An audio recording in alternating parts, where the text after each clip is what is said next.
train de se faire. 3, 2, 1.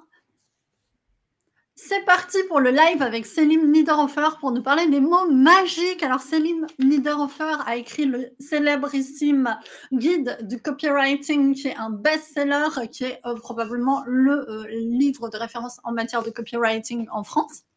Et il vient de sortir ça, que j'ai également, et que je n'ai pas encore fini parce que c'est tout frais. Voilà, c'est tout frais.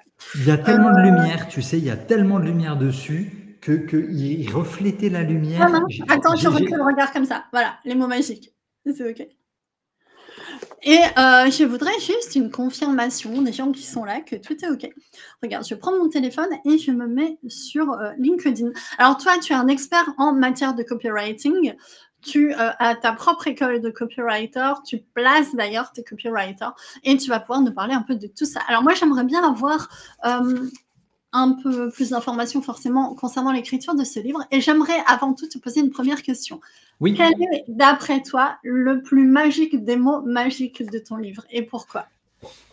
Écoute, si je dois en choisir un seul pour ne pas dévoiler tout le programme, je te dirais merci. Merci. Okay. D'accord. Merci Céline pour ta réponse.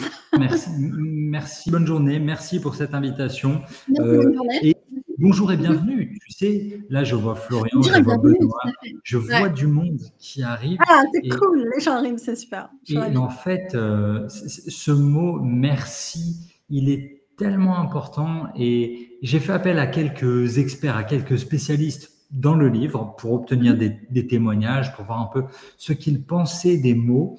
Et sur ce mot, merci, la contribution qu'a faite Cécile Bannon, elle est folle. Elle est folle tellement, elle est géniale parce que elle te dit un truc, elle te dit que dans notre société vraiment très contractuelle, oui, tu es payé pour faire un travail, tu es payé pour honorer un contrat. Mais en fait, le merci, il vient reconnaître tout ce qui est en plus, tu vois, tout ce qui est fait à côté.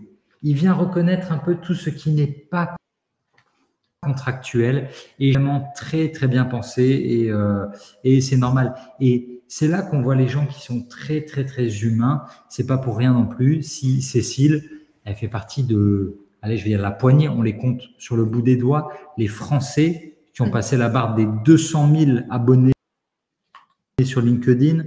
D'accord, elle est vraiment très très très humaine et son merci, il est vraiment naturel. Ok, il est vraiment très très très naturel pour moi. Ce mot-là, il était pour elle.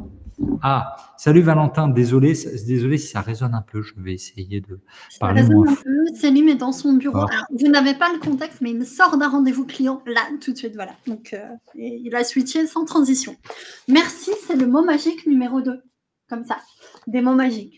Et ce qu'il faut savoir, c'est que dans le livre de Céline, eh ben, on a un magnifique sommaire avec des mots. Et si on veut utiliser des mots ou si on manque d'inspiration et qu'on cherche des mots puissants, eh ben, il suffit de se référer au sommaire. On n'est pas obligé de lire ce livre d'une manière linéaire ou d'une manière chronologique. On peut très bien naviguer de mot en mot ou se dire, il me manque un mot un petit peu fort. Je vais aller voir lequel pourrait m'intéresser. Tu as imaginé comment la navigation dans ton livre? Je l'ai imaginé de la manière la plus égoïste qui soit. C'est-à-dire que je me suis dit, bon, un livre de nos jours, c'est un lead magnet, ok? Un livre de nos jours pour le business, c'est un lead magnet. Ton expertise pour essayer derrière de signer des contrats, d'accord? De vendre des formations ou de trouver des clients. Et je me suis dit, il faut vraiment, vraiment, vraiment, j'ai 50 mots. Non, il n'est pas écrit comme un dictionnaire, Ludovic, justement. Il n'est pas du tout de A à Z. Ça avait fait partie de la réflexion du copywriting. Est-ce que je ne ferais pas un abécédaire du copywriting? C'est facile à faire. Hein. Aujourd'hui, je te dirais, tu prends ChatGPT, tu dis, hey, vas-y, j'ai envie de faire un lead magnet. Le copywriting de A à Z, voilà, même limite, je vais le faire, tu vois. Allez hop, je vais le faire tourner pendant au mois de décembre et on verra ce que ça donne. Je ne l'ai pas pensé. Je reviens sur la question précédente qui était comment je l'ai pensé. Sur la structure, tu as 50 mots. Tu vois, tu as 50 mots. Et il faut se dire toujours, comme dans une page de vente, comme dans un film, je veux qu'une pièce de théâtre, mes 3 actes. L'intro, je dois taper fort. La fin, je dois taper fort. Peut-être qu'au centre, alors, je vais mettre les mots qui sont plus évidents ou les mots auxquels on ne penserait pas forcément, les mots qui ne vont pas apporter les résultats les plus fulgurants. OK? Donc, je me suis dit, OK, vas-y, c'est parti. Tu démarres les 20 mots les plus puissants. Tu termines avec les 20 mots les plus puissants. En gros, j'en ai 40 qui sont vraiment très, très, très, très, très, très bons. Et au milieu, peut-être, on peut se dire, il est un peu moins fort celui-là. Mais même là, je me suis dit, non, non, non, non, non, tu peux pas faire ça. Parce que si tu fais 20 très moyens, 20 très forts, tu risques de perdre ton lecteur dans le ventre mou. C'est parce que s'il enchaîne 1, 2, 3, 4, 5, 6 mots tout pourris, il va pas vouloir continuer. Donc, j'ai dû réfléchir en me disant, OK, eh ben, tu sais quoi? On va faire fort pour démarrer. Et après, on va pas faire le ventre mou, les 10 d'un coup, mais on va les alterner. Un mot un peu moins fort, un mot très fort. Un mot un peu moins fort, un mot très fort. Comme ça, même si ça arrivait que le lecteur soit un peu déçu, parce qu'on ne sait jamais, tu sais, ça dépend toujours en fait du niveau du lecteur. Hier, j'ai lu un bouquin. Hier, j'ai lu un bouquin d'une experte. Je me suis ennuyé profondément. Okay. J'ai noté 4 infos nouvelles par rapport à qui je suis. J'ai 41, je vais avoir 41 ans. OK, sur 200 pages, c'est un peu faible. Je suis un peu pas très content, d'accord? Mais les Américains font beaucoup ça. Ils ont un concept, une idée forte, et ils te la matraquent, matraquent, matraquent. Et pendant longtemps, je me suis demandé pourquoi ils faisaient ça, tu sais, une idée forte comme ça. Je me suis rendu compte que c'était vraiment pour t'ancrer l'idée dans la tête, parce que qu'est-ce qui reste d'un livre quand on a fini de le lire? Bah, souvent, pas grand-chose, à part les idées les plus fortes. Et je me suis dit, ça doit être pour ça qu'ils font ça, en fait. C'est ça, hein. Nous on parle de fluff talk, tu sais, le fluff talk, c'est le remplissage. Comment est-ce que je vais remplir dans une conversation? C'est le gars qui va te parler de la pluie et du beau temps, tu vois. Mon approche pour un livre business, c'est vraiment l'opposé, en se disant, non, non, non, il faut que chaque mot ait son utilité. Il faut que, tu l'as dit, hein, ce livre, tu peux l'ouvrir à n'importe quelle page. Imagine, tu as la flemme ce matin, tu sais pas, tu es en retard sur ton calendrier éditorial, tu sais pas ce que tu vas écrire. Eh ben, let's go, je le prends, je peux écrire sur ce mot-là. Tu vois, et je l'ai réfléchi un petit peu comme ça.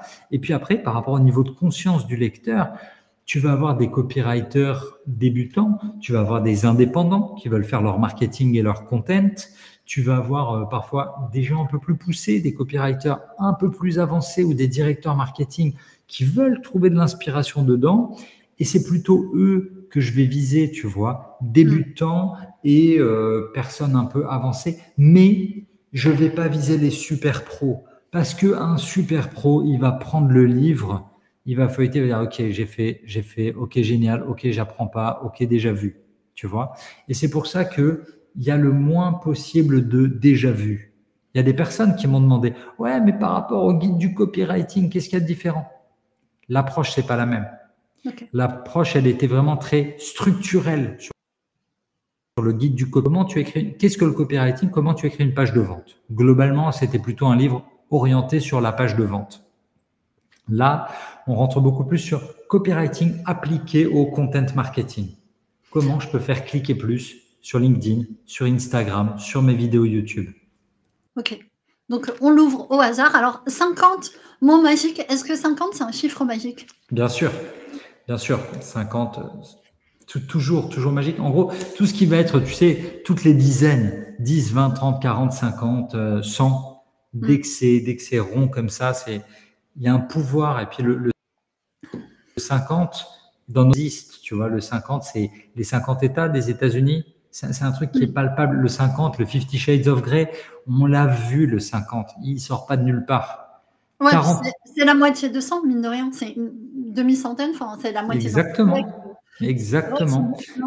Tu vois, donc non, le 50, il compte. Si tu m'avais dit 47, on est passé sur scène là, cette semaine pour un salon marketing à Lyon.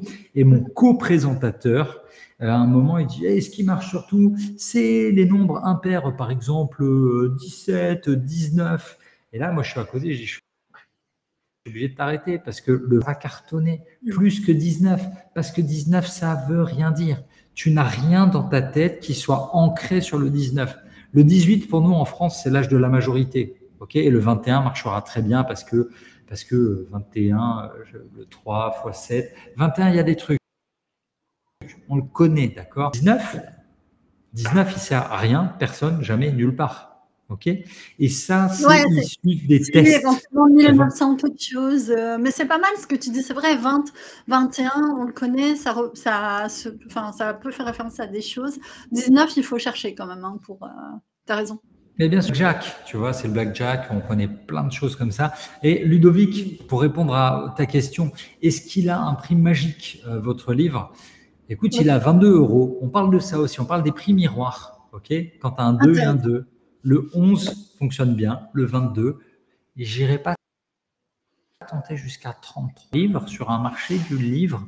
33, ça me paraît beaucoup. Ok, donc 22, ça me paraît bien. Mais on aurait pu monter peut-être à 24,90 et ça passait aussi. Je ne sais pas. D'accord. Ça, le prix, il est souvent fixé par l'éditeur, vu que j'ai la chance d'avoir un éditeur reconnu numéro 1. Erol, ouais. Tu es publié chez Erol. Je leur fais confiance sur le prix. D'accord. Et 22, c'est vrai que c'est un petit chiffre. Et du coup, ça a l'air moins cher probablement que 24,90 par exemple. Tu vois, parce que les deux, c'est petit. Enfin bref, fin de la parenthèse sur les mots. On est là pour parler des mots. On est là pour parler des mots. Tout à l'heure, tu as évoqué le livre comme lead magnet. Je suis d'accord, c'est pas avec ça que tu gagnes ta vie aujourd'hui. Même si, voilà, ça te fait un revenu et tout, c'est pas ton fonds de commerce non plus. Et tu as parlé du fait qu'un livre, c'est un lead magnet. Donc, ça attire les clients pour ceux qui ne sont pas familiers avec ça. L'idée, c'est de ramener des gens dans la formation de Selim, d'en faire éventuellement des clients pour du copywriting. Et alors, tu as parlé de ChatGPT. Oui, bien sûr. Quid de l'IA aujourd'hui au niveau du copywriting? J'adorerais avoir ton avis sur l'IA dans le copywriting. Très bon outil, très. Il peut nous aider vraiment beaucoup. Il fait un très bon travail de défrichage et mieux on sait lui parler, mieux ça va nous aider. Donc, ChatGPT, super outil. Quel que soit d'ailleurs l'IA, que vous parliez de Mistral, de Claude, de Gemini, de tout ce que vous voulez pour écrire. Moi, tu vois, écrire-moi. Donc, pour moi, c'est quelque chose de facile que j'aime bien faire. Mais il y a des gens, c'est pas le cas. Ils aiment pas ça. Un indépendant qui doit faire son site internet, ça va lui cracher du texte. Il va être très content. Il va analyser, il va dire, oh là, il faut que je retouche un petit peu et ce sera très, très bien. Tu vois? Donc, moi, très, très content. Pousse surtout à réfléchir. Waouh, comment je l'utilise? Tu vois, c'est pas de se dire, non, je ne vais écrire qu'à la main moi-même sur du silex. Non, l'évolution technologique, elle est là. Tu peux rien faire. Mais oui. Moi, je suis dans le Périgord. Tu es en train de me contrarier. Là, on vit dans des grottes et tout. Tu n'as pas vu ma magnifique grotte? Je sais. Mais moi, j'adore. Je t'avais dit, tu sais, quand on avait discuté, moi, je connais très bien l'aquarium du Périgord noir. J'avais un petit porte-clés à l'époque. Juste pour répondre à Benoît. Benoît, dispo en format Kindle? Oui. Il est dispo en format Kindle. Je ne l'ai pas encore enregistré avec ma basse, pour qu'il soit dispo en audio pour tout le monde. Ce serait trop bien, avec ta voix, trop bien. Ouais, oui, parce que malheureusement, le guide du copywriting, il a été enregistré par quelqu'un dont c'est le travail, mais c'est pas ma voix. Donc tu perds le contact avec la personne qui l'écoute. C'est un petit peu dommage. Donc j'irai faire 2 sessions de 3 heures de studio. Je pense que à l'oral, ça doit mettre ça à peu près en temps là-dessus. Merci. Patrick, merci beaucoup pour le livre. Merci beaucoup. C'est très, très gentil. Et là, tu vois, on entre dans un point copywriting hyper important, Nathalie, et que vous connaissez tous. C'est l'importance d'aller, que vous soyez indépendant, quel que soit votre job, aller chercher avis client après avis client, commentaire après commentaire. Moi, la bataille aujourd'hui, oui, évidemment, c'est important. On en vend beaucoup dans la Fnac. On vend beaucoup de livres dans les librairies. Moi, je suis le premier à aller acheter mes bouquins à la Fnac. Mais en tant que vendeur, je ne fais que mettre en avant le lien Amazon parce que j'ai besoin des petites étoiles. Tu vois, je t'ai laissé mes petites étoiles et mes avis et commentaires. Faites tout, c'est la même chose. D'ailleurs, profitez-en pour acheter le livre de Selim que j'ai mis en commentaire. Merci. Mais franchement, c'est c'est beaucoup qui se passe, c'est que aujourd'hui, en gros, tu as une catégorisation dans les avis. Déjà, tu peux pas mettre de faux avis, ok? Hyper important. Tu peux pas mettre de faux avis. Amazon, ils ont une barre qui t'empêche, si tu n'as pas dépensé 50 € chez eux dans l'année, tu ne peux pas aller commenter. Maintenant, imaginons que ma maman € chez Amazon cette année. Elle pourrait très bien aller commenter mon livre, mais l'avis, il apparaîtrait comme un avis. Il n'y aurait pas le petit bandeau avis vérifié. Quand tu l'achètes, tu vois, quand tu l'achètes chez Amazon et que derrière tu laisses un commentaire, ça fait avis vérifié. Donc, et s'il pèse plus, il est plus mis en avant. Amazon, ils ont un algorithme qui va balancer, qui va compter combien d'achats, enfin combien d'avis et combien d'avis vérifiés. Si tu as trop de potes qui ont des comptes Amazon mais qui ne l'ont pas acheté et qui laissent beaucoup d'avis, tu risques de déclencher. Là, j'ai vu une de mes clientes. Une de mes clientes, elle a acheté le livre à la Fnac. Ce qu'elle a fait, elle a laissé un avis, puisqu'elle utilise aussi Amazon, mais on voit, elle a laissé une photo aussi en plus. Et sur sa photo, il y a quoi? Il y a l'emballage de la Fnac. J'ai trouvé ça très, très drôle. J'ai mis la photo. J'ai mis la photo de maman en train de... Mais oui, j'ai pas fait la version ASMR. J'ai pas fait la version ASMR, mais sachez qu'on peut laisser des vidéos maintenant, carrément. Oui. Ouais, c'est important ça aussi. J'ai pas encore franchi le cap. Je sais pas complètement à quoi ça sert. Imagine, toi, tu es dans tes commentaires, tu laisses une super vidéo, le livre de Céline, les mots magiques. En fait, je crois que c'est pour faire venir les gens chez toi et qu'ils puissent voir tous tes avis. Tu vois, pour voir un peu, ils ont bien aimé ta recommandation. Qu'est-ce qu'elle recommande d'autre, Nathalie? Tu vois? D'accord. Tu crois que c'est pas l'idée de faire des ponts avec des... Ok. Complètement.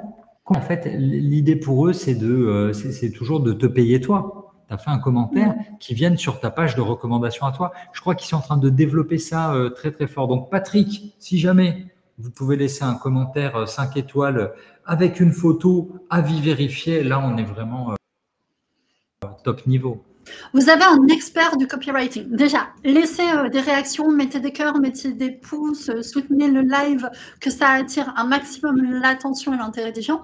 Deuxièmement, ouais, voilà, des pouces comme ça. Voilà.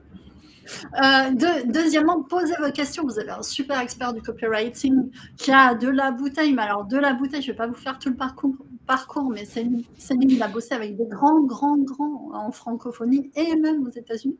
Je n'avais pas vu, tu as collaboré avec... qu'est-ce que j'ai vu? Tout en bas, tu as quoi? Tu as collaboré avec Forms? Oui. Technicart?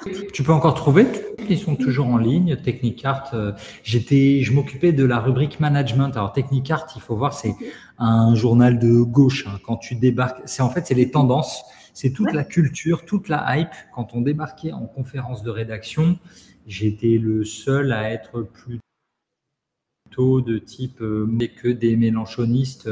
C'était très, très, très rigolo. Et surtout, avec ma chronique management, en fait, je lisais des livres business et j'écrivais là-dedans. Et le rédacteur en chef, je crois qu'il m'aimait bien. Tu vois, il me laissait faire mon délire, mais ça n'avait pas vraiment sa place là-dedans. Moi, j'étais très premier degré.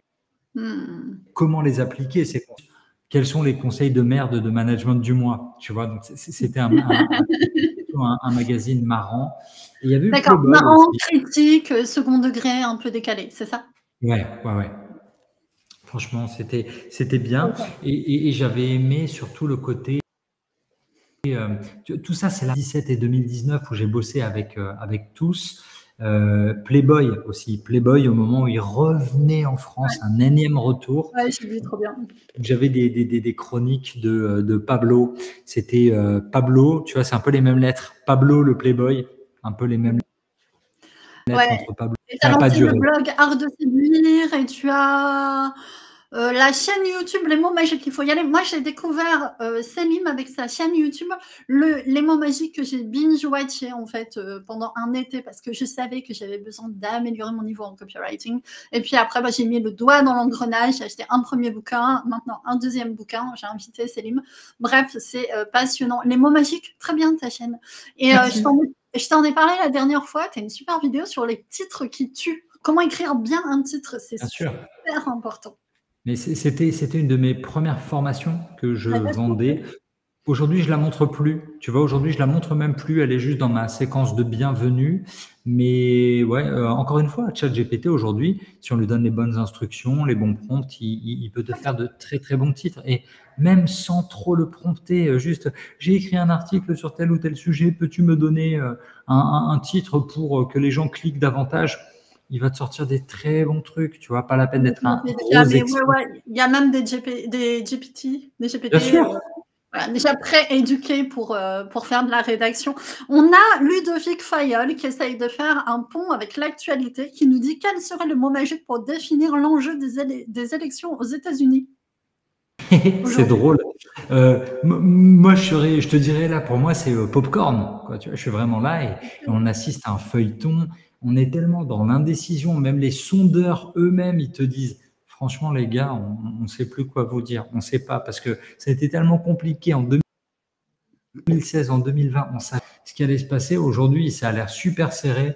Ils ont même plus envie de se prononcer. Donc ouais, popcorn, c'est vraiment waouh. Les Américains, et là tu vois, ce serait même pas un mot magique, ce serait storytelling. C'est fou furieux. Imagine, le gars, on lui tire dessus, il va faire des frites au McDo, il monte à l'arrière des camions poubelles, c'est dinguissime. Et en face, on a une com très classique, très carrée. Mais de l'autre côté, tu as un gars qui sait faire le pestacle. C'est un homme de télé, tu vois. Honnêtement, ça va être serré. On le sait, d'accord? Faut pas que les démocrates, s'ils perdent, c'est logique, d'accord? Il y a un showman en face, alors qu'eux, ils ont du mal à emballer l'élection. Et on le sait, les émotions, ok? Les émotions. Il y en a une, c'est relativement plat et elle a beau faire venir Beyoncé qui vous voulez, c'est pas pareil, c'est pas pareil. Donc compliqué. Elle a du mal à réveiller les passions humaines. Elle a du mal. Hier, j'ai regardé le film sur Donald Trump. Ah, The Apprentice, ouais, je l'ai pas encore vu. J'ai vraiment envie d'aller le voir, tu vois, juste parce que pour le côté folie, storytelling ultra à l'américaine. Ouais. Je pense que je vais me marrer, tu vois, c'est ce que je cherche au ciné, à m'amuser. Un film très particulier et relativement malaisant, tu me diras ce que tu en penses, mais j'ai été mal à l'aise du début à la fin du film et il y a un angle très clair, je trouve. Enfin, ok, mais hyper intéressant. Tiens, en parlant de storytelling Trump, j'ai vu ce matin un titre super bien copyrighté parce que justement, je m'en souviens, là, maintenant qu'on parle de ça. C'est le grand divorce aux États-Unis entre les hommes et les femmes. Ils ne vont pas voter la même chose. Tu vois, le grand divorce électoral. J'ai vu ça même à l'intérieur des familles. Ils cancel vote, c'est-à-dire que dans une même famille, tu as le mari qui va voter un truc et la femme l'autre pour annuler le vote. Ils s'annulent mutuellement. C'est très rigolo. C'est ultra serré. Excellent. Et c'est vrai que les enjeux pour les hommes et les femmes ne sont pas forcément les mêmes. C'est hyper bien trouvé, en fait, comme titre. Et je pense que ça trahit une réalité électorale. Voilà. J'imagine. Coucou Amélie, coucou Michael. Salut à tous, coucou Caroline. Je vois tout le monde dans le chat. J'espère que la réponse te satisfait, Ludovic. Profitez-en. Vous avez gratuitement un super expert du copywriting aujourd'hui qui est là pour répondre à vos questions. C'est l'occasion. C'est l'occasion de parler de tout ça. Est-ce qu'il y a une chose que tu as tout particulièrement envie de nous dire aujourd'hui? Là, je parle plutôt d'élan du cœur, voilà, de quelque chose qui te viendrait. Pas facile. Non, du tout. Je suis quelqu'un d'assez modéré. Les gars, ça pour ma fille et ma femme, généralement. Mais non, tu sais, moi, je fais mon boulot, je dis juste travailler, quoi. Arrêtez. Si, voilà, allez, s'il fallait pousser un coup de gueule, arrêtez de vous trouver des nouveaux sujets tous les mois et demi, tous les 2 mois. Non, travaillez, faites le travail, avancez, informateur et suivez-le pendant 6 mois minimum. Plutôt que de lire 12 newsletters dans tous les sens. Vous consommez trop de contenu. Voilà, c'est ça le cri du cœur. Nathalie, vous consommez trop de contenu. Et pourquoi je peux vous dire ça? Parce que je fais la même chose. Et que pendant que je lis 12 newsletters et que je suis LinkedIn en me disant ils sont trop forts, je suis trop nul, je ne travaille pas pendant ces moments-là. Donc, doucement sur tout ce que vous consommez en termes de contenu et faites le job. Bossez. Écrivez vos articles, bâtissez votre propre pyramide de contenu. Ok. Voilà. Arrêtez de consommer, consommez moins, agissez plus. C'est vrai que c'est très tendance générale, quoi. Les gens mangent trop, mais ne se dépensent pas assez. Enfin, il y a trop de consommation et finalement pas assez d'action en face, quoi. Globalement, on vit dans une société. Ouais, mais tu as raison et c'est normal. Enfin, de toute façon, on va vers ça depuis la télévision. La télévision, ça nous avait déjà bien ralenti, ça nous sépare un peu les uns des autres. Les réseaux sociaux, c'est de la folie. J'ose même plus regarder mes chiffres chaque semaine de consommation de temps d'écran. C'est dramatique. Et c'est vrai que là, je viens de lire le bon bouquin de Naval Ravikant, grand investisseur aux États-Unis. Quand tu relis son truc, c'est concentre-toi. Concentre-toi sur ton travail et, important, le corps. Okay, le corps, parce que quand tu as un corps en bonne santé, derrière, les idées, elles viennent, tu as de l'énergie pour travailler. Donc, passez moins de temps assis, essayez de passer moins de temps assis. Et c'est pas facile pour tout le monde. Okay, typiquement, moi, je suis copywriter. Je passe une grande partie de ma journée assis à écrire derrière mon écran. Même là, on fait un live, je me suis même pas mis debout, alors que j'aurais très bien pu poser l'ordi debout. On pourrait faire des lives en se promenant, ce serait possible. Ouais, mais non, mais ça bouge trop. Après, ça donne la gerbe, tu vois. Non, c'est quand je parle à quelqu'un en visio et que je marche, au bout d'un moment, le gars, il a le mal de mer, c'est compliqué. Mais voilà, et Benoît, il le dit. Au téléphone, ça va. C'est vrai. Benoît pousse le syndrome du shiny object. Évidemment. Évidemment. Là, la très belle nouveauté. D'ailleurs, c'est l'un de tes mots magiques nouveaux. Ça doit être le 3 ou le 4. C'est le 3. Oui, il est au début. Il est au début parce qu'il est très important, comme tu le sais, chaque fois qu'on écrit une page de vente, chaque fois qu'on fait une action, évidemment, c'est nouveau. Waouh, qu'est-ce qui change? Qu'est-ce qui change par rapport à avant? Pourquoi je devrais t'écouter toi? Pourquoi je devrais écouter toi cette nouvelle formation alors que tu nous en as déjà vendu 150 avant? Okay, le côté nouveau. J'ai eu la chance de travailler avec Patrick Bruel pendant 8 ans. Quand je dis la chance, c'est que j'ai eu la chance de voir comment on fabrique l'actualité médiatique, comment on fait la promo d'un album, comment on fait la promo d'un film. Tu vois. Et à chaque fois, le truc qui revenait, c'est mon nouvel album, évidemment, c'est le meilleur. Tu es obligé de dire ça. Le nouveau, il est toujours meilleur. Dans le nouveau, tu as toujours mis tout ton cœur. Et c'est ça que j'aime bien avec le côté nouveau. Tu vois bien, on est des moutons par rapport à ce nouveau. Tout le monde veut l'iPhone 16 Pro Max Giga Plus, tu vois. Et ce sera encore plus dingue avec le 17 et avec le 18. Ils te vendent le même truc, mais ils réussissent encore à faire en sorte que les gens achètent encore. Je trouve ça fou. Alors que la technique, on est rodé quand même. J'ai mis en ligne une vidéo tout à l'heure et je t'avoue que j'ai mis nouveau. Mais oui, mais oui. Bah ouais, ça marche. Hein. Les gens se disent ça va être encore meilleur parce que la personne a appris de l'expérience, ce qui n'est pas faux d'ailleurs. Mais bien sûr, il y a une question de Ludovic qui est géniale. Comment trouvez-vous les grands titres choisis par les magazines de presse écrite ou les journaux? Est-ce qu'ils sont assez magiques? Est-ce que c'est assez magique? Est-ce que c'est assez magique? Trop bien. En fait, il y a 3 écoles par rapport à ça. Il y a, je dirais, le journaliste qui est gentil. Lui, il se dit, ouais, je veux écrire un chouette titre, je veux que les gens ils soient informés. Bon, ok, ça risque d'être un peu banal. Vous avez ensuite les amateurs de jeux de mots. Les jeux de mots en France, on en a deux grosses institutions. Dans le sport, on a l'équipe et à gauche, on a la droite. Fait pas trop de jeux de mots sur tout ce qui va être express, le point. Ils vont pas être trop dans le jeu de mots. Eux, ils vont plutôt être dans l'émotion négative. On va être plutôt dans la peur, la crainte, la fin de, la disparition. Et ça, c'est bien. Ça, c'est bien pour faire cliquer. Il y a un chapitre dans le...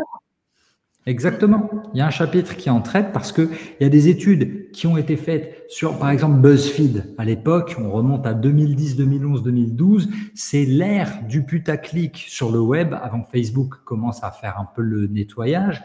Mais on avait des titres à rallonge et des titres de plus en plus négatifs parce qu'on s'est rendu compte que sur un titre que tu prends, un titre négatif, si sur ce titre négatif, tu rajoutes encore un petit mot négatif dedans, tu obtiens 2,3% de clics en plus. Mais évidemment, évidemment. Et on a typiquement un magazine Alors, vous êtes sensible, n'y allez pas si vous avez un cœur, d'une manière générale. Ça s'appelle le nouveau détective. Le nouveau détective, pardon, c'est que des gens qui se font découper, des meurtres, des trucs horribles avec des enfants tués. Moi, ça me tue. Avant, je regardais ça d'un œil amusé de ah, trop bien les types. Là, pour le coup, ça y est, ils me font réagir. Ok, ils me font réagir parce que c'est dramatique. Mais sinon, bon, on n'est pas les Anglais. Ok, quand tu regardes The Guardian ou le Time, ou pire, Sunday Mail, ok. Alors là, quand tu regardes Sunday Mail ou c'était quoi le magazine qui avait Page Six là, eux, c'est des tueurs. Parce que la langue anglaise, elle est faite pour jouer avec les mots. Est-ce que vous voyez beaucoup de jeux de mots chez nous en France? Est-ce que vous voyez beaucoup de créativité avec les mots? Non, non, non. On touche pas trop. Dès que Aya Nakamura, elle fait des mots bizarres, on est là, oh, tout doux. Les Anglais, ils sont là, mais vas-y, remix. Les Français seraient réactionnaires ou conservateurs avec leur langue. Ah bon? Il me semblait que non. Moi, j'ai un message pour mes propres élèves et clients que j'accompagne, d'accord? C'est que moi, je veux bien que vous utilisiez ChatGPT et tout ça, mais par pitié, au moins enlevez les dièses et les étoiles, quoi. La mise en page. Faites attention sur la mise en page. Faites attention à la mise en page. Non, mais ça se voit trop des fois. Enfin, tu te demandes si la personne a relu le truc. Et vraiment, c'est pas possible. Personne n'a envie de lire un truc qui a été écrit par une machine. On est d'accord, Célim? Non, pas envie. Tu le dis pas, tu changes la police, tu changes la taille de la police, voilà, et puis surtout tu le retravailles parce que il y a quand même un peu une petite patte. ChatGPT, ça peut se sentir à la taille des phrases, à la longueur, ce genre de choses, donc pas évident. Et puis autre chose, l'erreur que je vois le plus dans mon fil d'actualité quand je vois passer des choses, alors que ce soit perceptible ou pas, que ce soit écrit par ChatGPT, on en a parlé, mais je vais vraiment insister là-dessus. C'est chiant, vous êtes chiant, vous êtes majoritairement chiant. On est d'accord ou pas? Tu ouvres LinkedIn et tu vois de trucs ennuyeux, c'est vu et revu, lu et relu. Il va falloir apprendre à être un peu plus intéressant que ça. C'est ça, c'est très dur. C'est très, très dur parce que ça m'intéresse pas. Sur LinkedIn, j'ai trop vu, ça se ressemble trop. Donc, il faudrait peut-être que je change de feed. Nathalie, je dois te demander, j'ai un truc, j'ai une mini-urgence. Je reviens dans 3 minutes maximum. J'ai une mini-urgence. Ouais, je compte sur toi pour parler de tout ce que tu veux. Je reviens immédiatement. Je reviens tout de suite. À tout de suite. De les insulter. C'est la petite pause. Ok, c'est une petite pause, une urgence. Alors moi, ce à quoi je vous invite maintenant, c'est de réfléchir à vos questions, parce que comme vous l'avez compris, Célim, il va revenir d'ici quelques minutes. Et vraiment, ce serait super dommage de louper l'occasion de parler avec un grand professionnel de la communication à l'écrit. Aujourd'hui, on a tous, et moi la première, besoin de savoir créer des visuels percutants, bien sûr, mais aussi écrire des titres et rédiger des contenus qui soient intéressants. Petite information pour ceux qui l'ignorent, sur LinkedIn, LinkedIn, pour le coup, j'ai créé une petite formation LinkedIn, donc j'ai creusé un peu ces sujets-là.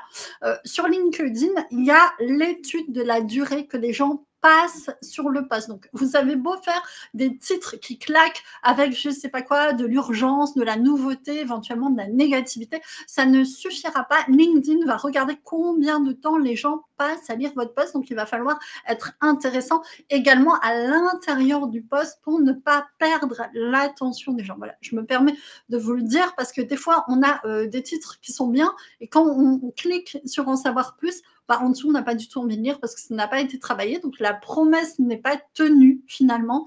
On part et ça impacte très négativement les gens, la rétention. Alors, voyons voir. Nathalie, quel est ton mot préféré du livre? Ah, c'est bien, Benoît, il prépare une... Alors, mon mot préféré du... Eh bien, je ne me suis pas posé la question. Je ne me suis pas posé la question. Alors, je vais vous lire quelques mots. Je ne vous les fais pas tous parce que quand même, il faut vous donner un petit peu envie de lire la suite. Donc, on a quoi? On a « S'il vous plaît, merci, nouveau, depuis ». épuisement des stocks, gratuit. C'est pas mal parce que sur le mot gratuit, Céline a pris le temps de faire également une analyse critique du mot gratuit, de le comparer avec offert et de le comparer avec 0 €. Donc, il a vraiment bien fait le boulot. J'étais un peu à l'affût là-dessus. Maintenant ou jamais, le prénom. Moi, je dirais que c'est peut-être l'usage du prénom comme ancrage. C'est tellement puissant. Le secret aussi, c'est très très fort, le secret. Tout ce qui est du registre du secret. Oui, en attendant, on m'a demandé quel était mon mot préféré du... Et j'ai vu, bah oui. Voilà, tu as entendu un peu. Et c'est vrai que ce n'est pas une question que je m'étais posée, lequel est mon préféré. Voilà, c'est peut-être le secret, j'aime bien. J'aime bien, c'est une notion de... Je suis un peu sensible à ça, moi. Ouais, cette notion de mystère, de choses cachées, le mystère. forcément. La magie du mystère. Tu vois, mais on veut savoir. On veut savoir. Moi, je veux savoir. Mais depuis que je suis gamin, en fait, tu réfléchis à toute ta consommation de médias ou de livres. Mais oui, la zone 51, les aliens, mais je veux savoir tous les secrets, toutes les conspirations et tout. Mais oui, parce que tu vois, ça fait tourner ton cerveau.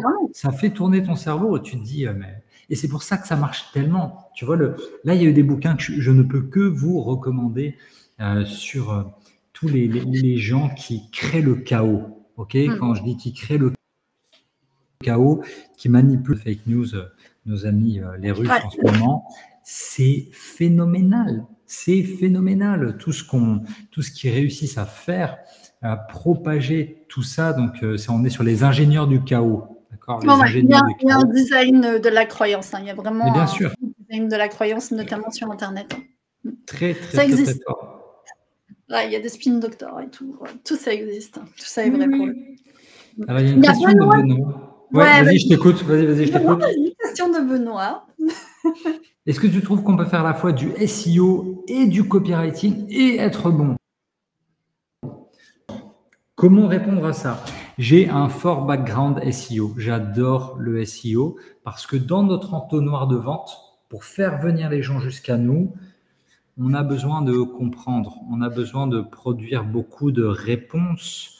Moi, j'adorais en fait cette histoire américaine qui est quasiment en faillite. Et là, quelqu'un lui dit, en fait, c'est simple, tu vas faire un site internet et tu vas répondre à toutes les questions que tes clients te posent. Le gars a vu son trafic exploser, c'est devenu une des plus grosses franchises de piscine aux États-Unis. Donc, le SEO, pour moi, c'est ultra, ultra important. Mais derrière, tu as du trafic, mais que personne ne clique, que personne ne remplit ton formulaire, que personne ne prend rendez-vous pour une démo ou pour un entretien téléphonique, tout ce que tu veux, ça ne sert à rien. Donc, en fait, je pense surtout que le professionnel qui réussit à la fois à mêler SEO et copywriting, il est très puissant. Je pense que c'est très, très, très puissant et c'est mettre en place toute l'architecture, tu vois, pour vendre plus. Donc, c'est ce que je faisais dans mon job précédent, dans ma vie précédente, quand j'étais coach en séduction. Dis-toi que sur le blog artdeséduire.com, on a un article en ligne que j'ai écrit en moins de 10 ans. J'avais un rythme, en gros, des jours où c'était 1 ou 2 articles par jour. Et ça a été très, très, très soutenu. En gros, 250 articles par an. En se renouvelant constamment et en ayant à l'esprit le SEO. On est passé d'un bien, un peu de trafic, à quasiment 2 millions de visiteurs par mois. Tu vois, dans les grosses années, on était entre 1,2 million puis 1,8 million par mois. Et ce qu'il fallait comprendre, c'est OK, c'est cool tout ce trafic, mais comment on le convertit derrière? Comment on fait pour en vivre? Et c'est là qu'effectivement, la compétence copywriting s'ajouter à celle du SEO, mais moi, mes premières amours en rédaction ça restera toujours le SEO. J'adore ça. Te prendre la tête, réfléchir à toute une arborescence, toute une hiérarchie de contenu, je trouve que c'est vraiment, vraiment génial. Ouais, moi, j'ai été étonnée. Pardon. Non, vas-y. J'étais étonnée par la question, moi. Parce qu'en fait, pour moi, copywriting et SEO, ça va de pair vraiment. Hein. J'ai tendance à associer mentalement les deux, à me dire que finalement, le copywriting sert le SEO et vice-versa, quoi. Enfin, dans mon oui, sont liés. Ça devrait, mais il y a beaucoup de rédacteurs qui ont été formés au SEO mais pas au copywriting, ce qui fait qu'ils ont très très bien compris comment mettre tous les mots-clés, comment bien répondre, comment avoir un ton friendly, tout ce que tu veux, mais ils ont oublié le call to action, tu vois. Ok. Ils ont oublié de structurer leur réponse pour se dire, OK, donc là, je vais donner beaucoup d'infos. Si tu veux en savoir plus, est-ce qu'on ne mettrait pas une bannière ici? Est-ce qu'on ne mettrait pas un quiz ici? Tu vois, ça va au-delà. Donc, non, pour moi, la question, elle est ultra, ultra légitime. J'ai une copine, d'ailleurs, qui bosse, elle a son agence, elle dit qu'elle fait tu vois, elle essaie de mélanger copywriting et SEO. Ouais. C'est hyper important, bien sûr. D'accord. Ok. Et oui, ce que dit Lise, mais exactement. Et c'est exactement ça. Parce que, en fait, quand tu connais le copywriting, c'est adopter une certaine démarche de vendeur. Mais pas de vendeur n'importe comment. Ok, j'ai compris qui j'ai en face de moi et on est dans un dialogue silencieux. On est dans un dialogue où moi, rédacteur, copywriter, je dois anticiper toutes les objections qui vont arriver. Donc forcément, derrière, tu vas rendre un texte qui est bien meilleur.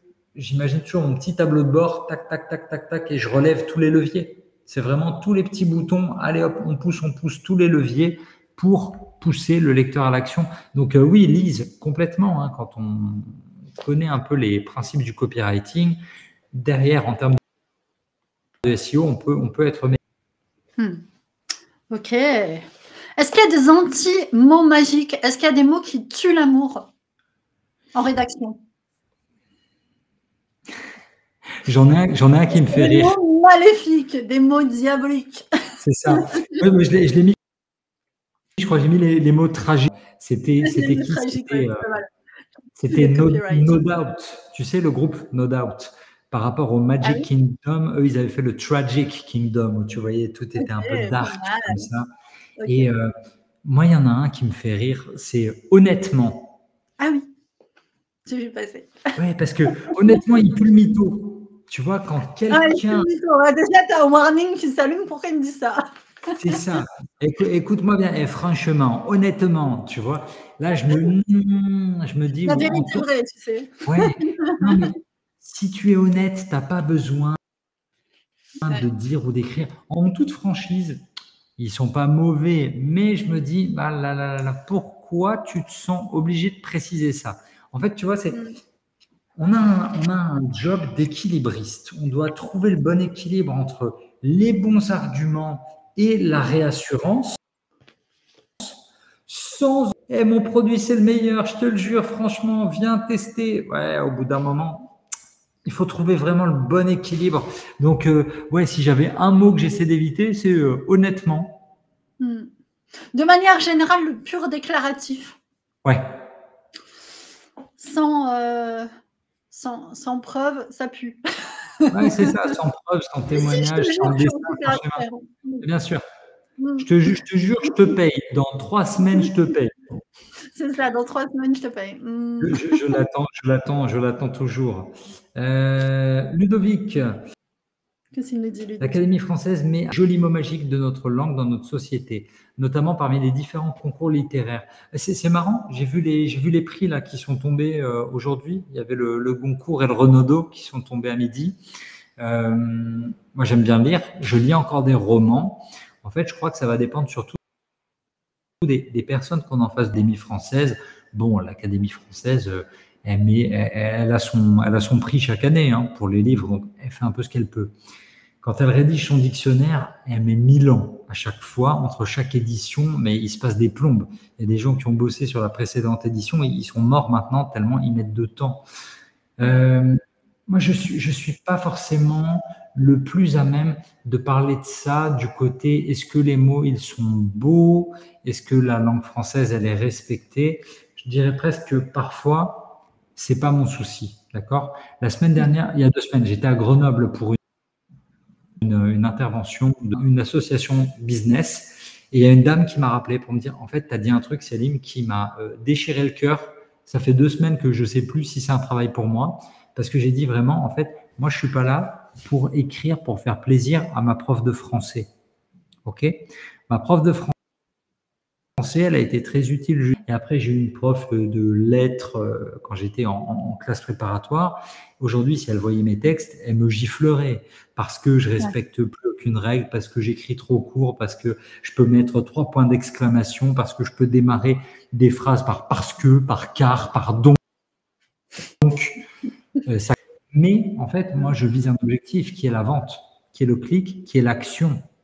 Quand je lis un texte, quand je lis un roman, ce que je veux, c'est m'évader, voyager ou la pure beauté. Parfois, je lis des phrases, je me dis « Waouh, mais ils sont trop forts, j'adorerais avoir dans des citations comme ça, réussir à écrire des punchlines aussi belles, aussi fortes. » Mais en fait, non, je ne suis pas une machine à écrire des métaphores, des anaphores, des syllogismes, des trucs. Je m'en fous. Je sais que ça existe. On peut les utiliser dans notre boîte à outils, mais je dirais que je ne suis pas responsable de l'Académie française. D'accord ? Moi, je vais me responsabiliser. Je vais prendre vraiment le côté ownership. D'accord, je suis responsable du taux de clic, du taux d'ouverture. OK. Mais derrière, écrire le plus français possible. Pourquoi je vous dis ça? Et mon avis, il a changé au fil des ans. J'ai commencé en tant que blogueur. Je voulais faire des blagues en ligne. Je voulais raconter notre vie de manière mignonne et tout. On était avec des copains. On écrivait notre vie sentimentale à Paris quand on avait 20-25 ans. Là, c'était important d'écrire bien, connaissance. Mais en fait, ça ne payait pas du tout. Et un jour, le monsieur qui m'a vraiment introduit à la notion de copywriting, le premier qui m'a mis un bouquin de copywriting dans les mains, il a lu une de mes pages de vente, ma première page de vente, il m'a dit vraiment avec ce torchon. Donc là, moi, j'étais en train de pleurer. Je me disais, mais pas du tout, tu as tort, j'ai forcément raison. Parce que j'étais arrogant, je pensais tout savoir, tu vois, j'avais 25 ans, 26 même. Et là, il me dit, attends, il est parti écrire un truc en 2 heures, avant ChatGPT, en 2 heures, une page de vente, pour une formation sur le guide du premier. On va faire un test AB. Je ne savais même pas ce que c'était. Le test AB, on en envoie 10 000 à sa base à lui, on en envoie 10 000 à ma base à moi. On envoie sa version à lui, sa version à moi. Et c'est simple, sur les 10 000, lui, il en a vendu 30. Moi, il m'a mis un x10. Son texte, c'était du franglais, c'était vulgaire. Je trouvais que c'était pas bien. Il m'a juste expliqué que lui, il savait vendre et pas moi. C'est ça, l'objectif n'est pas le même. Et c'est vrai que quand on cherche la reconnaissance du monde des intellectuels, bah, forcément, on n'a plus l'objectif de vendre, quoi. À un moment donné, les deux entrent en contradiction. Tu sais, il y a deux jeux face à face. Tu as le money game et le status game. Est-ce que tu peux être respecté et être aimé dans des cercles très restreints? Tu veux faire du cash. Il y a plein de gens sur LinkedIn, sur YouTube, sur Instagram, ils s'en foutent, ils écrivent mal, ils parlent mal, ils ont leur vision. On peut se moquer d'eux. Il y en a certains, coach, arnaqueur. Okay, ils ont ces réputations-là. Eux, ils sont millionnaires. Pas moi. Donc, il faut juste comprendre, tu vois. Il faut juste comprendre à quel jeu on joue et les personnes en face de toi, à quel jeu elles ont envie de jouer. Moi, j'ai toujours été un peu plus respectable. Peut-être que c'était pas la bonne voie. Prendre le côté rebelle qui casse tout et qui prend de l'argent, ça aurait pu être une voie aussi, mais c'est pas la mienne.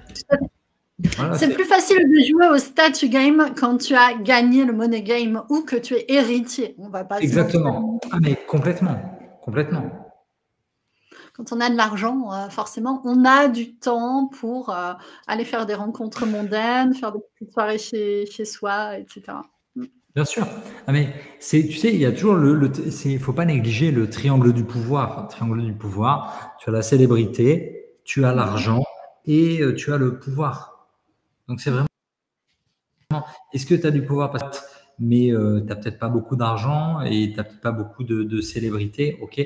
Il faut balancer tout ça. Et moi, la question finale, c'est juste, est-ce que tu es heureux avec ça? Bah, si tu n'es pas heureux, vas-y, change de game. Et peut-être va faire autre chose et va devenir millionnaire.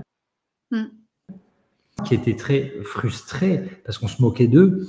On a cette anecdote en France de Arthur. Arthur, l'animateur radio, autrefois devenu homme de télé, devenu producteur.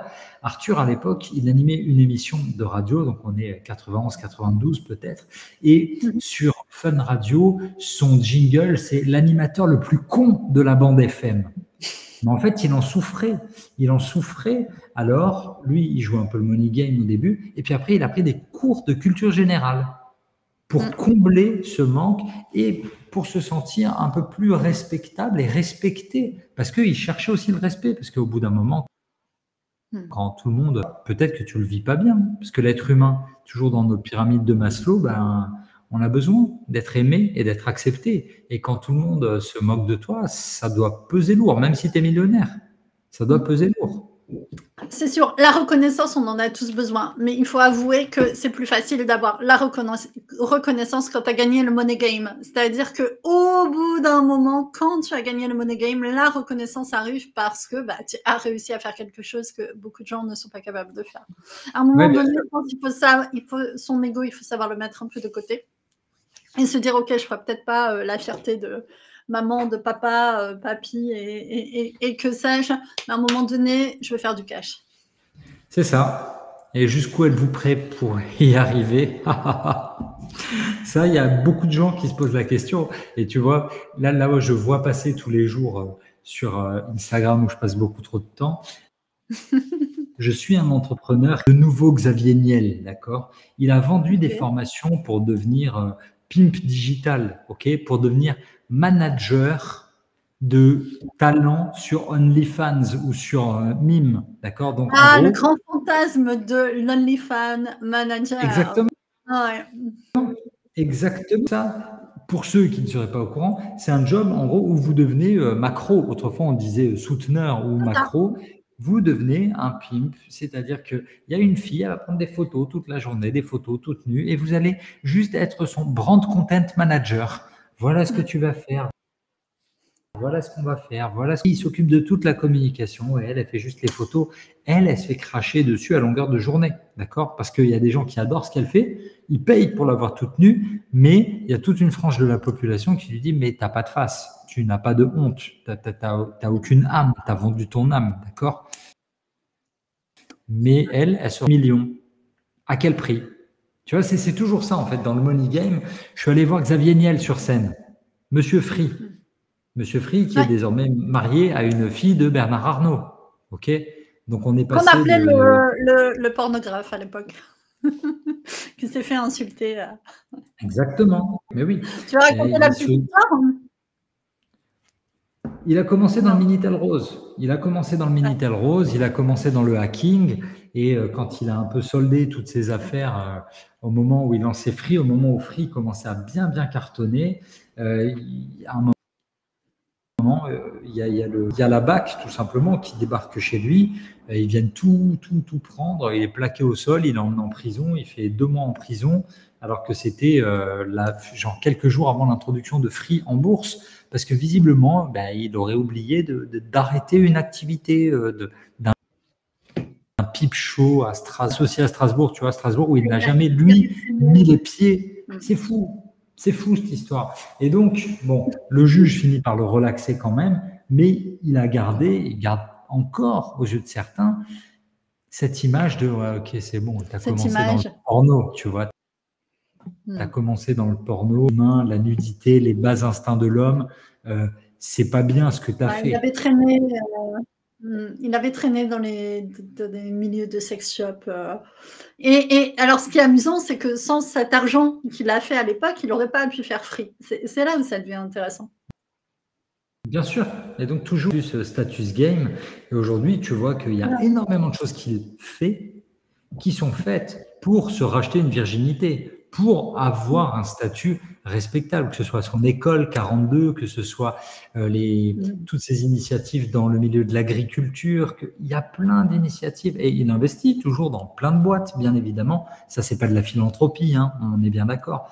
Mais ça lui permet de redorer un peu son image. Mais bon, voilà, écoute, lui, en termes de mots, il sait très bien communiquer. Lui, c'est un exemple en termes de communication. Toutes les campagnes de pub, toutes les mises en scène, et évidemment, il y a des agences expérience derrière. Déjà, à la base, il est brillant. Et ça, c'est important. Jusqu'où tu es prêt à aller avec les mots? Est-ce que tu es prêt à… C'est vraiment, pour moi, une preuve d'intelligence que d'être capable de se mettre à distance justement du statut game et de se dire: «OK, je mets à distance, le jugement des autres et je poursuis mon objectif». Je trouve qu'on ne peut pas vraiment réussir, enfin, à moins encore une fois d'être héritier ou d'avoir beaucoup de chance, sans mettre à un moment donné à distance le jugement des autres. Ouais, c'est important. Il y a un peu de platitude dans ce que je dis, mais mais des fois, les évidences simples sont les plus puissantes. Il y a Benoît qui nous dit les gens qui font des études littéraires et qui disent je veux devenir copywriter, je trouve qu'ils partent avec un handicap. Tu sais, c'est vraiment très marrant parce que tout à l'heure, là, dans la voiture, j'ai visualisé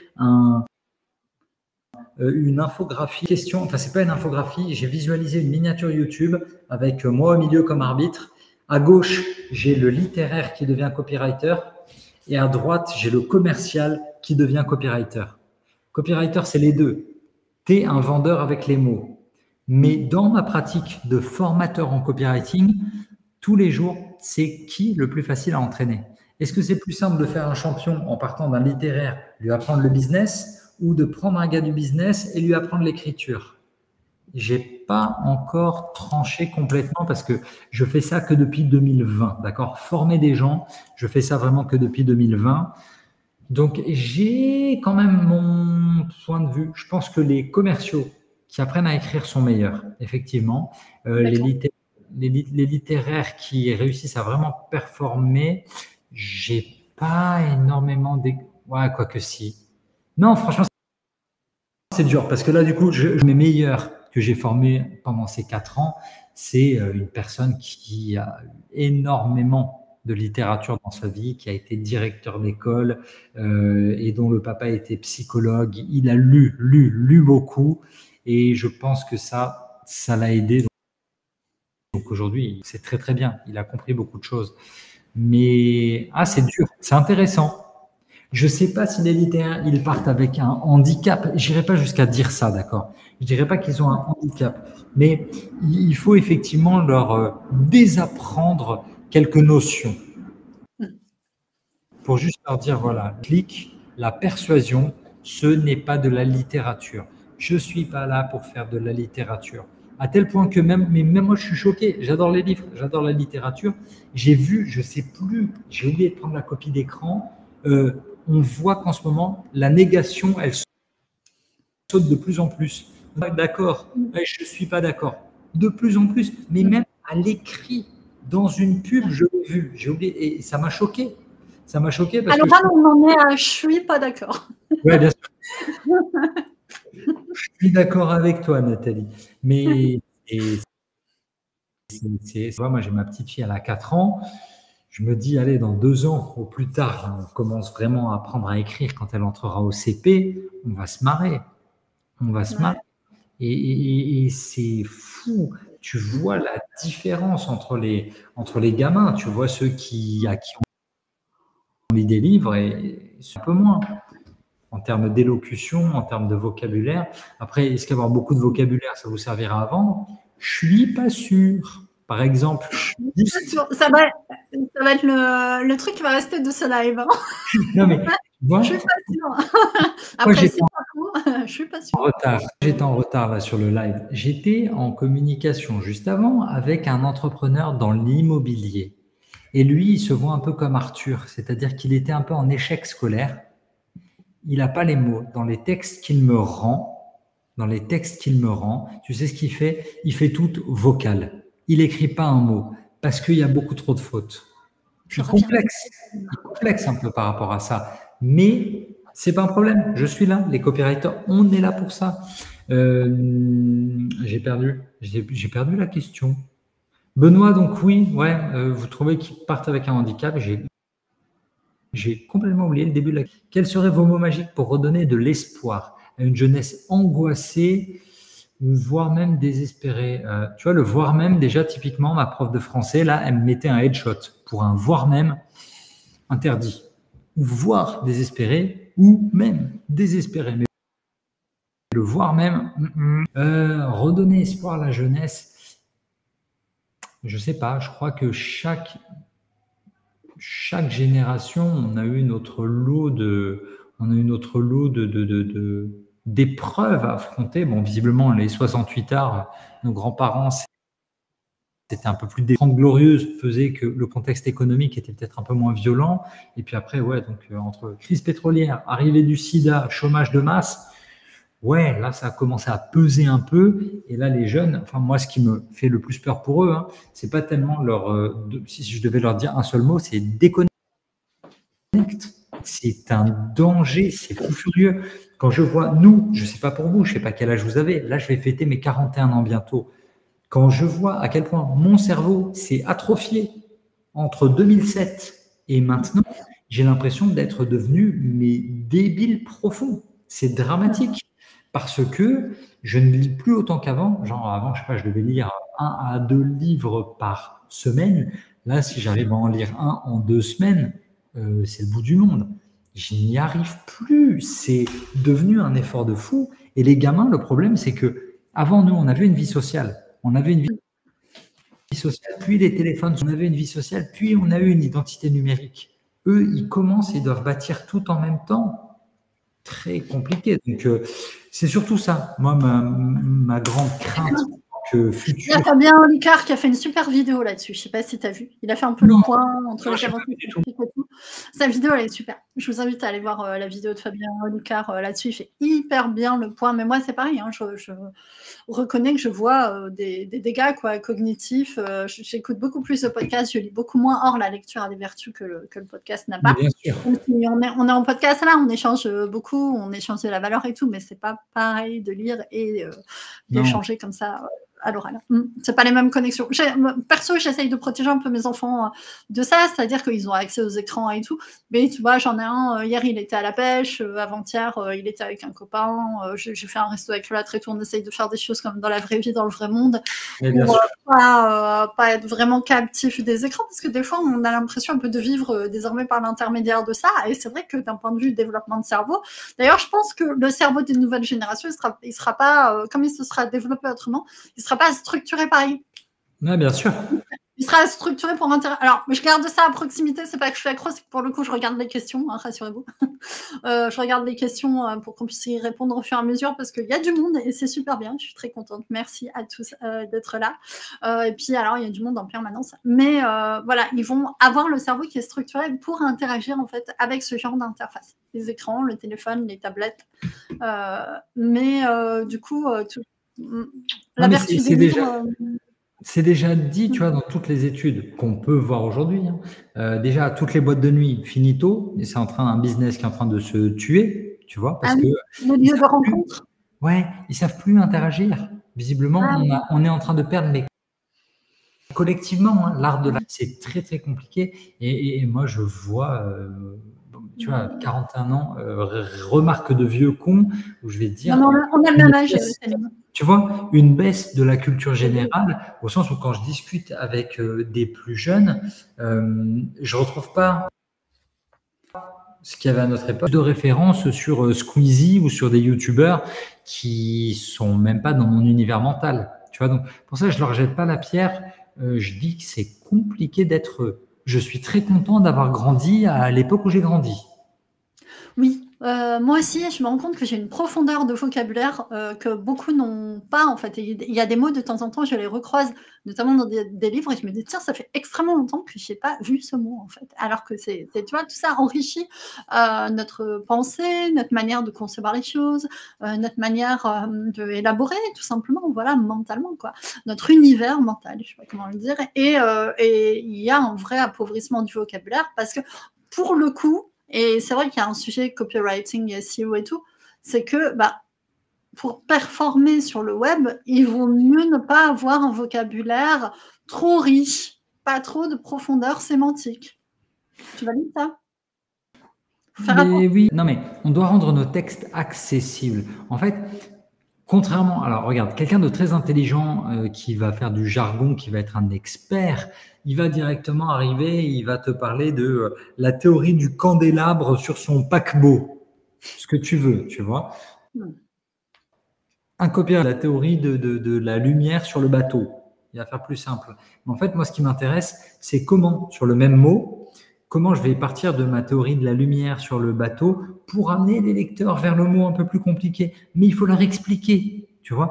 Alors qu'avant, on n'aurait pas eu besoin de leur expliquer. Là, moi, rythme sur ton téléphone, dans ton Google Actualité, il te sort toujours les articles que tu as déjà lus ou des articles en rapport. Moi, je lis beaucoup sur les mots, justement, sur tout ce qui est sur les mots. Et là, il y a une étude qui n'arrête pas de revenir parce qu'elle est prise par tous les magazines. Les enfants de 4e ne connaissent plus ce mot. Les enfants de 13 ans, je crois, le mot, c'est quoi? Tu as genre la moitié des gamins de 13 ans qui ne comprennent pas le mot hypothermie. Parce qu'on fait plus, mais oui, parce qu'on fait plus de grec ni de latin et que thermie, la chaleur, ils savent pas, et hypo, ils savent pas forcément que ça veut dire en dessous. Donc hypothermie, même quand tu les guides avec un contexte, ils n'y arrivent plus. Ouais. Tu vois, et là, oui, effectivement, bon, en termes de société, c'est un peu dramatique. Oui, c'est un peu dramatique. Ouais. J'essaye d'expliquer, faites pareil avec vos enfants, si vous avez quelques notions, essayez quand même de leur expliquer pourquoi tel mot a tel sens, quoi. Et prenez des... Hier, on était dans les bouchons avec l'un de mes fils et je lui ai expliqué que bouchon, boucher, bouche, on a fait tout le truc sémantique, tu vois. Et toute la famille de mots pour expliquer les racines et tout. Alors, moi, je fais partie, pour le coup, des intellos, tu vois. J'ai fait, voilà, hippocaïne, grec, latin et tout le merdier. Et voilà, donc vraiment à l'ancienne, quoi. Et donc, je suis en capacité de faire ça. Mais même si vous avez des petites notions qui vous semblent évidentes, essayez de transmettre ça aux nouvelles générations parce que c'est pas dit qu'ils vont l'avoir à l'école, quoi. Mais bien sûr. Ouais. Donc, compliqué et surtout, alors tu sais, en fait, il y a un autre truc. Dans le copywriting, on dit toujours, on essaie de simplifier, de rendre les textes hyper simples. C'est ce qu'on a vu en politique, c'est ce qu'on a vu en 2016, hein, quand on analyse les champs sémantiques de Donald Trump. Oui, avec son champ sémantique d'un enfant de 8 ans, c'est ça? Ouais, kind of. Tu vois, vraiment, je crois qu'il est autour de 10 ans et Hillary Clinton, elle était 4e, genre 13 ou 14 ans. Et c'est pas possible. Parce que tu as quand même, surtout aux States, en fait, dans le business, il y a un truc qui est très très fort, c'est que tu as beaucoup de gens pour qui ce n'est pas la langue maternelle. Il y a beaucoup de gens dont l'anglais n'est pas la langue maternelle. Alors, ne pas compliquer trop, aller à l'essentiel. Tu vois, et ça reste valable pour nous aussi. On est la patrie des Lumières et oui, on n'a pas envie d'être aussi ignare parce que c'est ça le truc, tu vois, c'est toujours dans cette notion de status game versus money game. Nous, ça fait des années qu'on se moque des Américains qui sont infoutus de placer l'Irak ou la France sur une carte du monde. Mais là, quand tu regardes juste ce qui se passe économiquement, ils sont en train de nous mettre un x2. On est en récession. Il nous faut une branle et économiquement, on est nul. C'est dramatique. Là, tu vois, je suis en train de préparer un voyage à New York où mes potes m'ont dit, frère, si tu n'y es pas allé depuis 2018, tu vas avoir mal. Parce qu'en 6 ans, ils ont quasiment fait 1 x2 sur le niveau de vie. Alors que nous, on est là et on n'avance pas, c'est compliqué. Donc, on est limite en train de se tiers-mondiser là, et la claque arrive, hein, la grosse. This is probable. Sur certaines liseuses. Ouais, c'est vrai, c'est très très vrai, Valentin, sur la prise de notes. Moi, j'aime bien la Kindle, j'aime bien ma petite Amazon Kindle sur laquelle je lis. Plus concurrentiel avec le numérique, ouais. Mais j'avoue que Remarkable, exactement. Ouais. Remarkable, ils ont une tablette qui est vraiment très très bien faite. Moi, c'est vrai que j'utilise pas ces tablettes-là. Je suis toujours sur mon stylo papier. Hein. J'ai mon carnet avec mes schémas, avec. À l'ancienne. Oui. Ouais.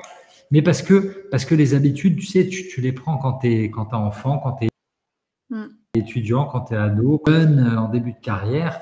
Aujourd'hui, dans mes habitudes de travail, j'aimerais vraiment que quelqu'un vienne m'attacher à une chaise pendant une semaine et m'apprenne à bosser comme en 2024. Parce que je bosse encore, j'ai des réflexes qu'il faudrait que je mette à jour, tu vois, sur mon organisation.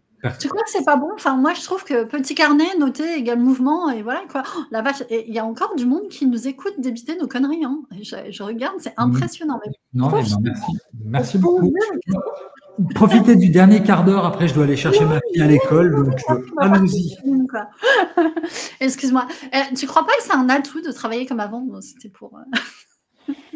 Écoute, avantage inconvénient, c'est que comme avant, oui, je maîtrise, oui, je suis en sécurité, je me fais pas peur, je sais où je suis, c'est bien.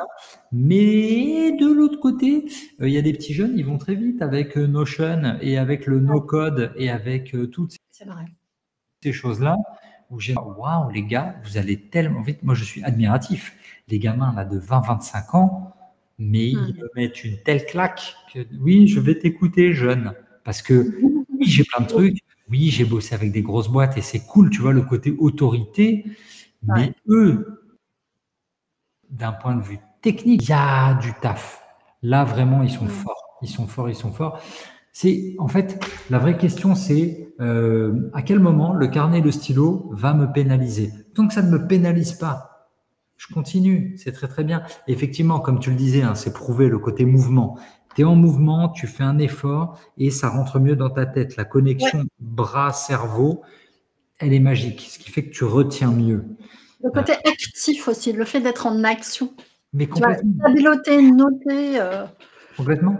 C'est ce qui fait que la lecture aussi, hein, écriture et lecture, te renforce plus que quand tu écoutes un podcast. Moi, tu peux être sûr, un podcast, si je ne prends pas des notes en même temps, je vais retenir rien du tout. Pourquoi j'écoute un podcast? Pour obtenir des idées et les mettre en application. Mais si j'ai pas mon stylo papier à côté, ça sert à rien. Tu vois, typiquement, écouter un podcast quand je fais la vaisselle, ça va durer 5 minutes. Il n'aura servi à rien. Mais ça ne sert à rien du tout. Donc, ouais, stylo papier, toujours très bien. Ouais. Salim, dis-moi un mot magique. Que je te dise un mot magique. Un mot magique censuré auquel on peut accéder dans les bonus ou un... Alors, ça a le droit d'être censuré parce qu'on est en live. Et les grands méchants algo ne vont pas avoir le temps de nous virer. Vas-y, j'en prends un au hasard. Ouais, j'aime bien ça. J'aime bien, mais on va faire quelque chose. J'allais dire, on va faire quelque chose de mieux. Le mot mieux. Le mot mieux. Est-ce que j'ai mis mieux? Ah, je l'ai mis dans c'est pas de votre faute. Très intéressant. Mot magique numéro 31. Alors, c'est quoi le 31? Le 31, là, on est sur la déculpabilisation. Exactement. Si vous êtes nul en copywriting, c'est parce que l'éducation nationale vous avez fait faire des phrases trop longues et qu'elle vous a habitué à un style empoulé. C'est dans les bases, d'accord? C'est dans les bases du marketing, à une phrase de Blair Warren qui explique très bien, hein, quand vous voulez que votre produit marche, si vous voulez vendre à quelqu'un, c'est vous encourager ses rêves et vous l'aider à lancer des pierres sur ses ennemis et vous le déculpabilisez, vous lui enlevez la faute. C'est pas de ta faute, c'est parce que l'industrie agroalimentaire, elle transforme trop les aliments et que ton patron, il te garde assis 10 heures par jour sur ta chaise. Et parce que ta femme, elle te fait regarder que du Netflix le soir. Ok? Elle te fait manger trop gras et trop sucré. C'est de sa faute à elle, c'est sûr. Donc, forcément, comme j'aime, ou Weight Watchers, ou Régime du Camp, ou tous les trucs, ils vont toujours vous dire, ce n'est pas de votre faute. En revanche, on va vous aider à faire ci, à faire ça. Parce que quand on te dit vraiment, et moi c'est une approche que j'adore, je suis fils de militaire, la réponse importante, tous les gros coachs US, tous les gros coachs un peu bourrins, ils vont dire non mais en fait arrête, tu veux réécrire ta vie, tu veux avancer quelque part, c'est pas la faute des autres. Assume tes responsabilités, c'est de ta faute. Tu as réussi quelque chose, c'est bien. Tu as raté quelque chose, c'est de ta faute. Qu'est-ce que tu n'avais pas mis en place? Pourquoi tu n'avais pas assez briefé tes collègues? Pourquoi tu n'avais pas prévu tous les bons outils pour cette mission? Et à partir du moment où on assume toute la faute, là, ça devient très fort. Parce que je trouve qu'on est beaucoup plus dans l'action, on est plus dans la discipline. Et bien évidemment, alors attends, petit détour, je déculpabilise évidemment mes clients. Je leur dis, mais oui, c'est pas de ta faute. Si tu n'as pas le temps de te former, si tu as déjà fait 3 formations en copywriting, mais que tu viens quand même en chercher une 4e, parce qu'il n'y en a aucune qui est aussi bien que la mienne, tu vois, il y a tous ces trucs-là qui peuvent rentrer en compte. Je lui prends.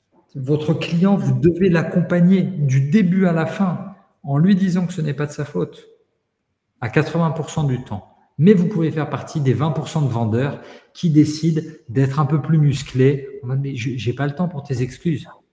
C'est de ta faute, c'est tout. Et tu es comme tout le monde. Tu as eu des problèmes, tu as eu des complexes à l'adolescence, tout ce que tu veux. Je ne veux pas en entendre parler, en fait. Là, maintenant, tu es adulte. Donc, tu as un cerveau d'adulte. Donc, tu te réveilles. Et on va faire le travail ensemble. Moi, je suis là pour t'entendre sur le travail, sur les projets, mais je ne suis pas là pour t'entendre pleurer. T'entendre pleurer, c'est tous ces autres coachs là-bas. Positionnement. Ça, c'est aussi un positionnement. Tu décides de te couper de cette carte. Ce n'est pas de ta faute. Mais de l'autre côté, tu vas en mode responsabilité. Et c'est très fort. Tu sais, c'est comme tout. Hein. Pour toutes les règles, tu as un yin, tu as un yang.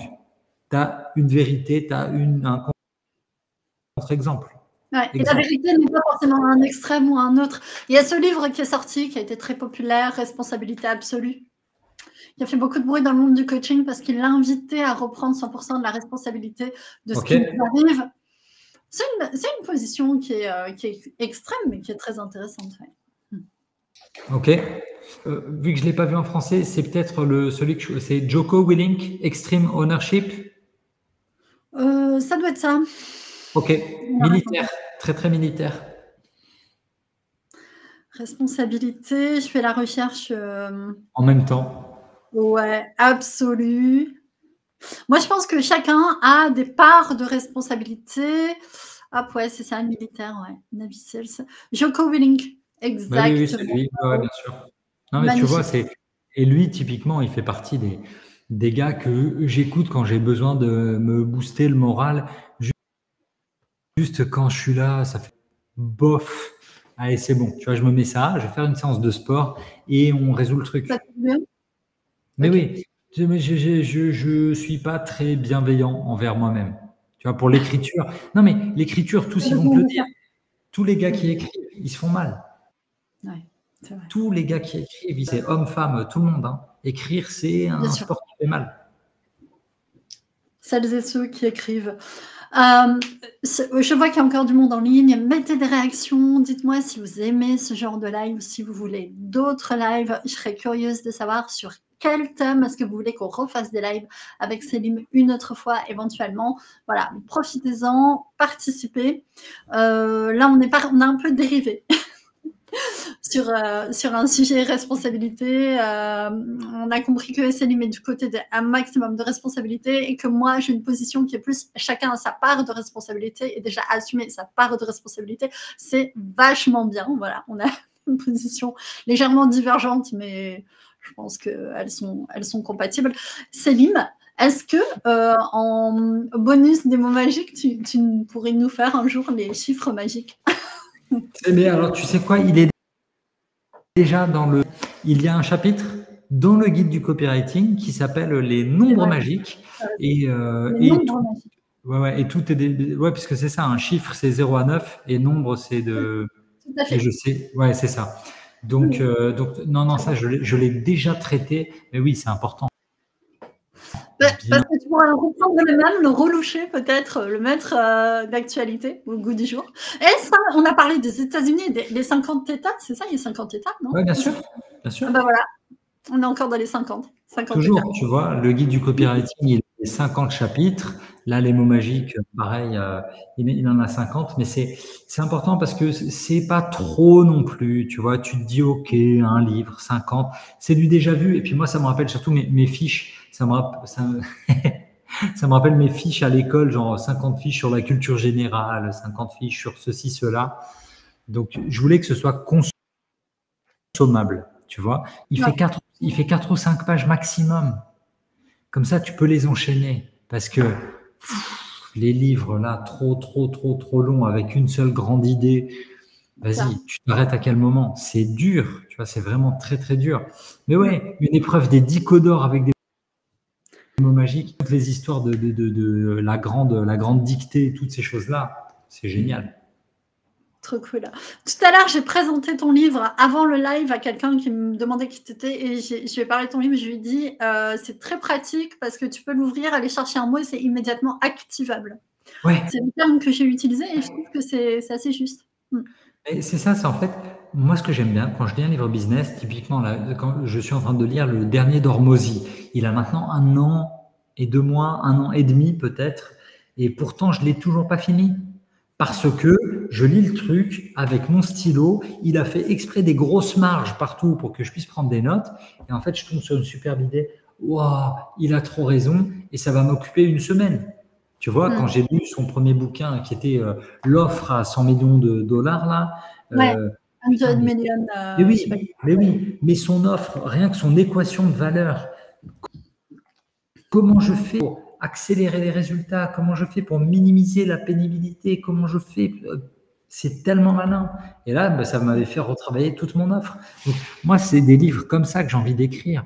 J'aime beaucoup les livres avec des idées, tu vois, mais que ce soit quand même bien découpé et pas trop long parce que, tu vois, alors moi j'ai commencé sur les gros bouquins de dev perso, un peu business comme ça, j'ai commencé sur du Robert Greene en 2009.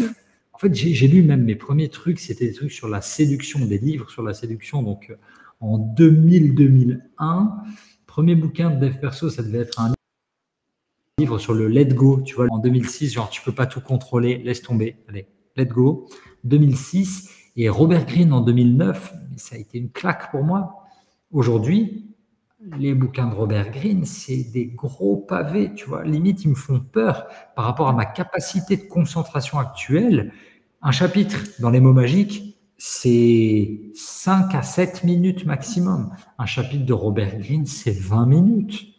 C'est ça, tu as raison, la capacité d'attention, de concentration, oui, elle a chuté mais laisse tomber, mais je n'y arrive plus. Et c'est pour ça, quand je veux vraiment lire un bouquin, mode avion, le téléphone, et je le jette.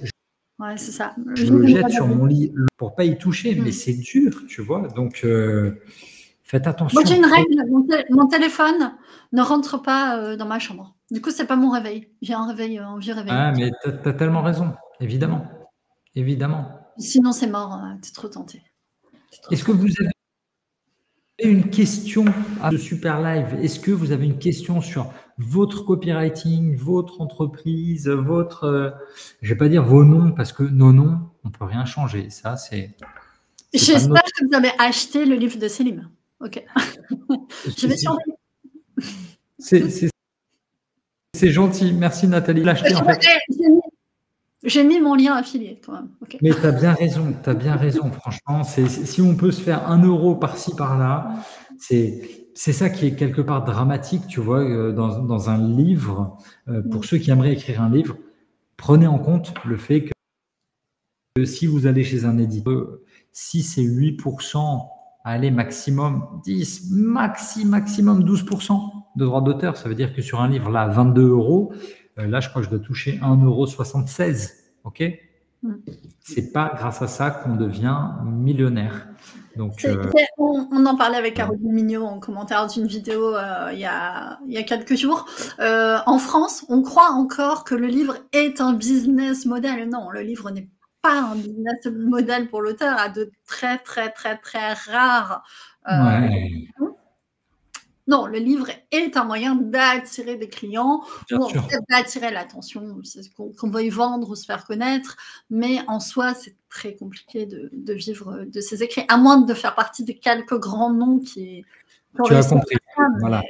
C'est ça, c'est qu'en fait, et surtout les bouquins business, là, un bouquin business, il ne se vend pas autant. Tu as dans les dernières années un grand tuerie, vraiment, Olivier Roland, il a vendu à plus de 100 000 exemplaires, mais c'est un des rares exemples français qu'on puisse citer à plus de 100 000 dans le business. Même, je pense, Stan Lelouch, je ne sais pas, Monsieur Marketing Mania, tu vois, qui est très suivi, qui est le plus gros youtubeur marketing.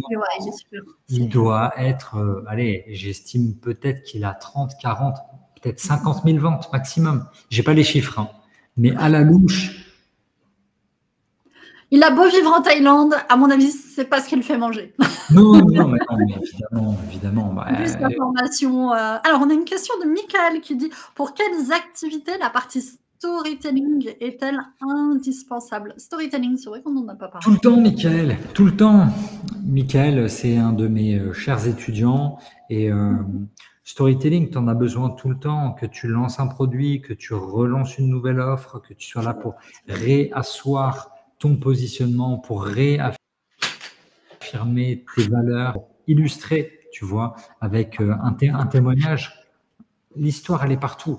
L'histoire, elle est partout. Et c'est pour ça, je crois que dans le livre, dans les mots magiques, il y a un chapitre comme ça sur la preuve sociale, avec quelles histoires tu peux utiliser. Tu vois, je crois d'ailleurs, c'est le mot, on a Camille Gillet qui intervient dessus, sur le storytelling.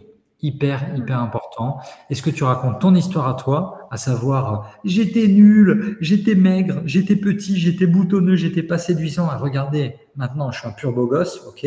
Ça c'est l'histoire de base from zero. Ou alors, quand on n'a pas envie d'utiliser celle-là, ben, on utilise les histoires de nos clients, parce que les histoires de nos clients, elles sont encore plus représentatives de ce que vivent les prospects.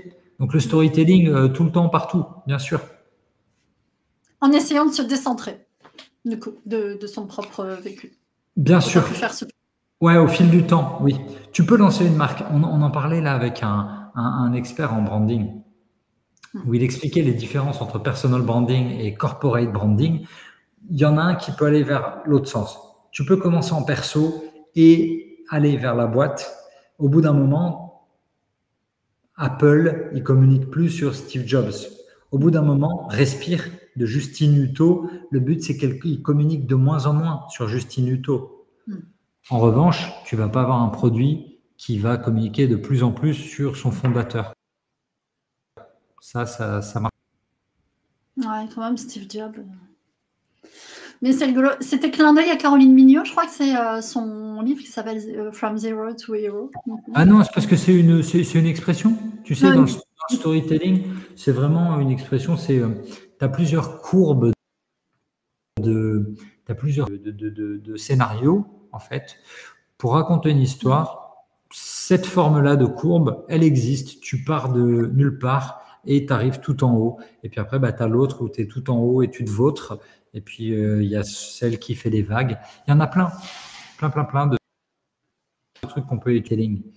Alors, une dernière question. Je peux? Bah, vas-y, je t'écoute. Et après, je te libère, tu pourras aller chercher ta fille et tout. J'ai fait une petite formation LinkedIn, du coup, j'en profite. J'ai trop de soleil, je suis désolée. Je te pose ma question dans une seconde. Alors, dans mon Périgord, c'est la cata, c'est le soleil dans la tronche. Voilà, ça va aller mieux. Sur LinkedIn, on a du monde là qui nous suivent. J'aimerais savoir si tu as quelques mots magiques, conseils à nous donner. Spécial LinkedIn. LinkedIn, ouais, s'il fallait parler de spécial LinkedIn, le truc qui fait cliquer tout le monde, c'est dès que tu parles d'argent. Mais vraiment, je n'aborde que celui-ci. Quand tu parles d'argent, c'est très très bien parce que c'est très polarisant et qu'encore une fois, on va avoir cette dichotomie entre status game et money game. Ils vont y aller de leurs chiffres d'affaires et tout.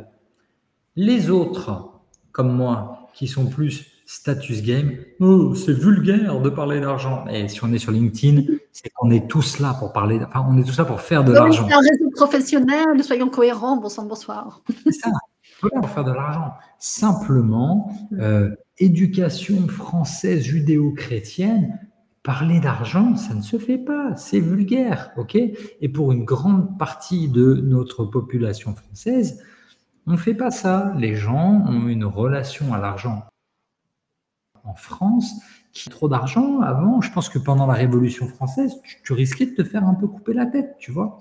Donc, les gens, ils ont appris. Les vrais riches, ils ne crient pas leur fortune. Tu n'as que les nouveaux riches qui vont crier leurs millions partout. Okay, et ça, ce qui est intéressant, c'est, ok, mais tu veux viser qui?